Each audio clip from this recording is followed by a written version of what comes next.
अर्ज करो, सुनो। अभी 2 जुमे पहले मिंबर पर खड़े होकर खुतबा देने वाला कौन था? डॉक्टर अब्दुल रहमान सुदेश। जानते हो कौन है? कौन है भाई? काबे का इमाम, इमाम काबा, इमामों का इमाम, हरम कमेटी का निगरान। अपनी औलाद को सोच समझ के बद्दुआ दो, बद्दुआ भी दो तो उसे दुआ में बदल दो।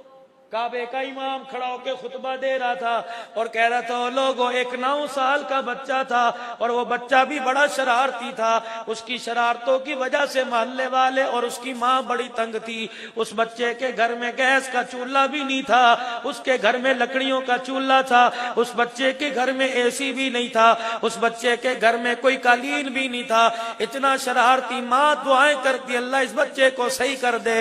एक दिन उसके घर मेहमान आ गए।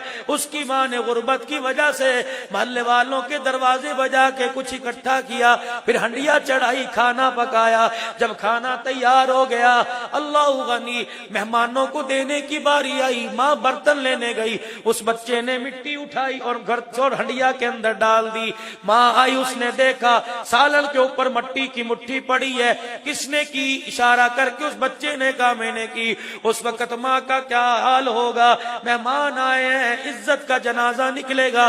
वो माँ गुस्से में उस बच्चे की तरफ दौड़ी और बच्चे की तरफ दौड़ी। बच्चा तेज था, वो दौड़ता दौड़ता दरवाजे तक चला गया।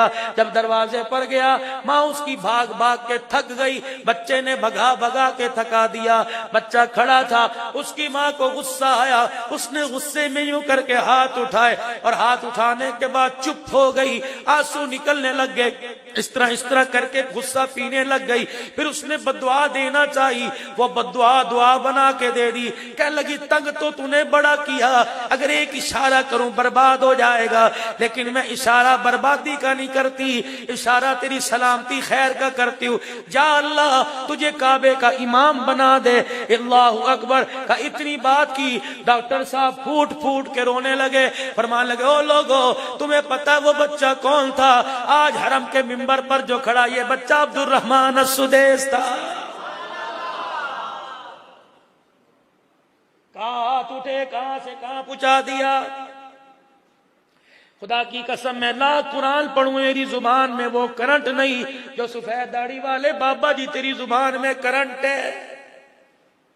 F-16 तैयारे की इतनी परवाज नहीं जितने तेरी जुबान के बोलने की परवाज है।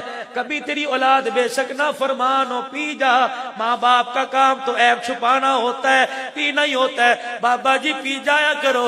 यकीन जान, आज अपने बच्चों के दुखों पे पर्दे डाल दे, अल्लाह कब्र की जिंदगी सुखवाली अता फरमाएगा।